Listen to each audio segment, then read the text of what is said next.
It is now my distinct pleasure to invite the graduate representing the School of Architecture, James A. Timberlake, partner KieranTimberlake, to come to the stage.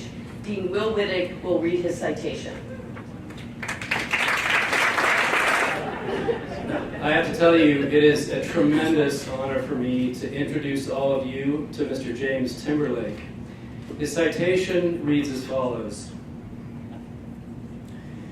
A 1974 graduate of University of Detroit, James Timberlake is an award-winning architect whose firm, KieranTimberlake, has been a leader in architectural research and innovation for more than 30 years.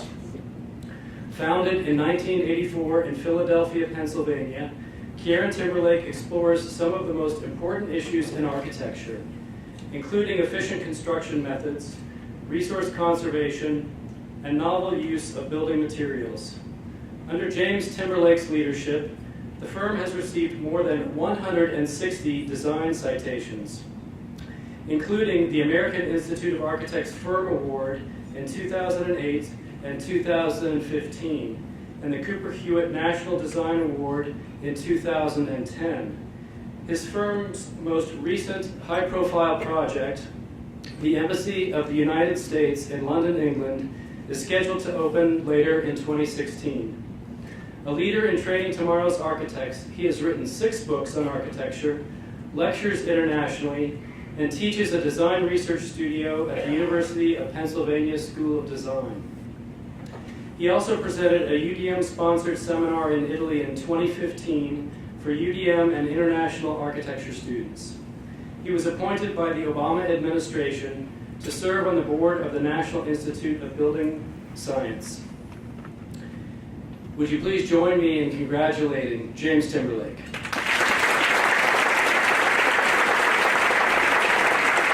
President and Mrs. Garibaldi, Chairman Lewis, the Alumni Council, fellow alumni, friends, and my wonderful, talented, and patient wife, Marguerite Rogers. Thank you, and congratulations to all of my other fellow award winners. If you had told me sometime, and by the way, I thought you were going to go road. You didn't. If you had told me sometime between 1970 and 1974, while I was a student here at the University of Detroit, that someday I would receive its highest alumni award, I would have looked at you aghast, even awkwardly, and immediately remind you of the blatant letter received from the Student Life Dean sometime in 1972 after several of us had stepped askance of university rules. Innocently, of course, but nonetheless thereby labeled.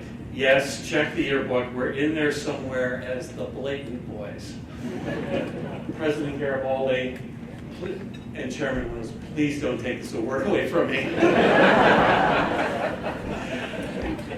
Instrumental in my instruction here was, of course, the late School of Architecture Dean, Bruno Leon, who from day one at the university instructed us to put it all out there. He did so in a way that I cannot repeat here. The late Professor Nick Chattis, who made sure that I knew that a graphic red line didn't make architecture.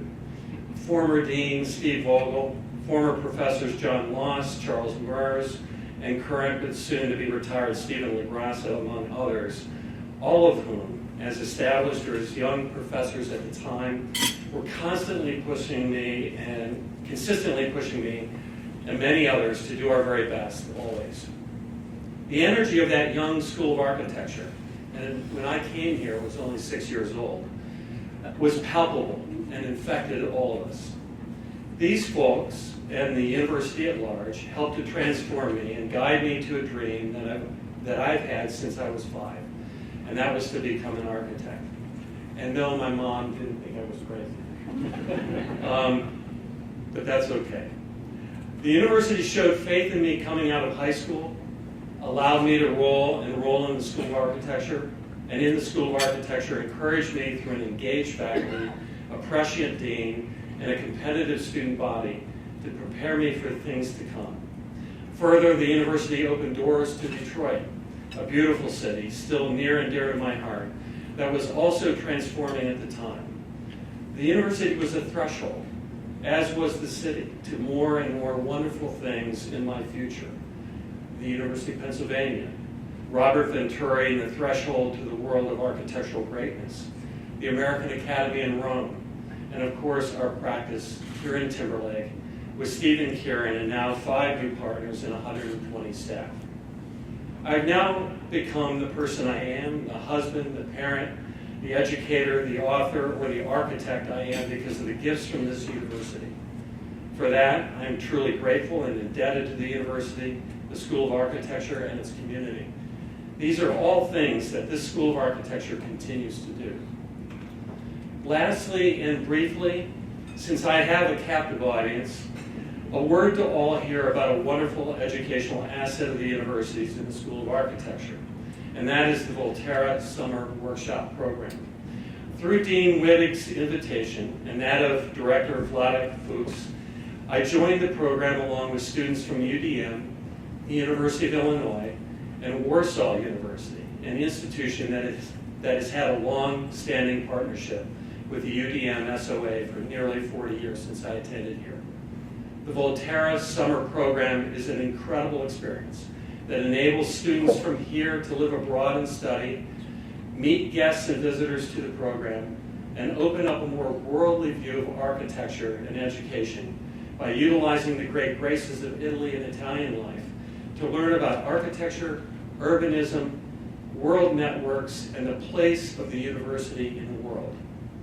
It needs yours and the university's deepest and most meaningful support, which I know President Garibaldi and others encourage.